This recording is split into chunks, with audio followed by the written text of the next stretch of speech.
प्रातः स्मरामि हृदि संस्फुरदात्मतत्त्वं सच्चित्सुखं परमहंसगतिं तुरीयं यत्स्वप्नजागरसुषुप्तिमवैति नित्यं तद्ब्रह्मनिष्कळमहं न च भूतसङ्गः।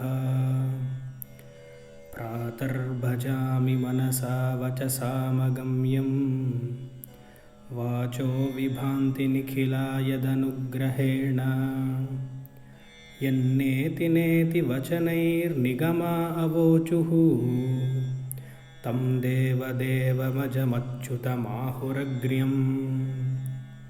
प्रातर्नमामि तमसः परमर्कवर्णं पूर्णं सनातनपदं पुरुषोत्तमाख्यं यस्मिन्निदं जगदशेषमशेषमूर्तौ रज्ज्वां भुजङ्गम इव प्रतिभासितं वै। रज्ज्वां भुजङ्गम इव प्रतिभासितं वै। ॐ